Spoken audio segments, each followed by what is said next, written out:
of Aboriginal Affairs.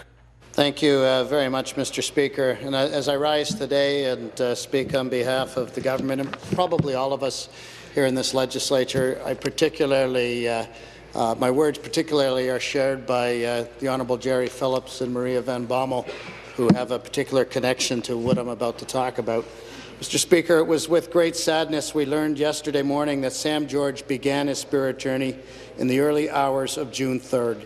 He was home at Kettle and Stony Point, surrounded by the love of his family and friends. Mr. Speaker, it was only 6 months ago I had the honour to stand in this legislature to honour Sam for his tireless efforts and wisdom in helping to build better relationships between our government and First Nations. It was a role Sam hadn't asked for, but one that dominated the last 14 years of his life.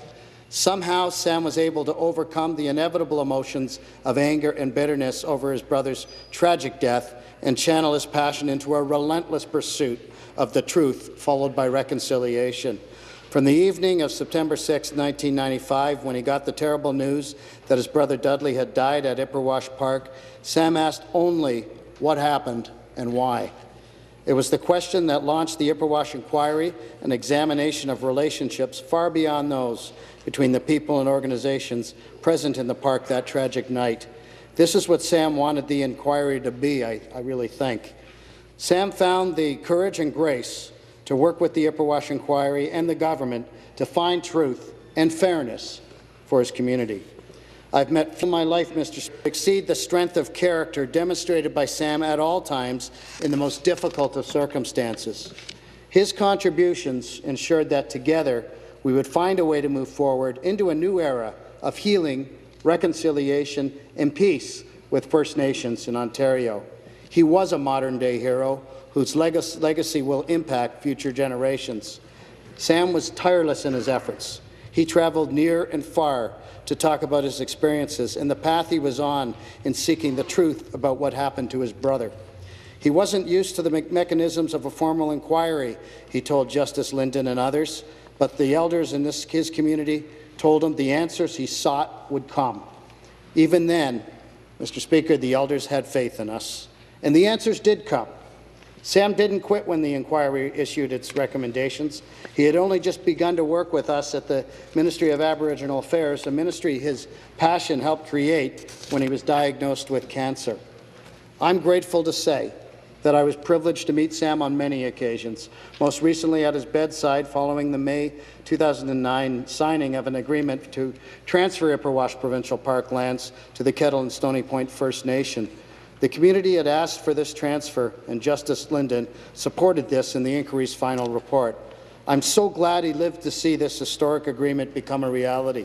Despite his failing health, Sam was very much with us in spirit that day in the park, and afterwards, he met with many visitors at his home. It was a day of celebration and renewed hope, and Sam was one of those who made it possible. His goal was never accolades, he told us. His work was dedicated to the respect and honour of his brother's memory. Mr. Speaker, Dudley George gave his life for his people. Sam George dedicated his life, the last 14 years of his life, to ensure Dudley's tragic death did not go unaddressed. 14 years ago, relations between the Government of Ontario and Aboriginal people were at an historical low. Today, 14 years later, that relationship is at a high point. The sacrifice made by those two brothers and the George family has provided our generation with an historic opportunity to work together to do something that our forefathers failed to do.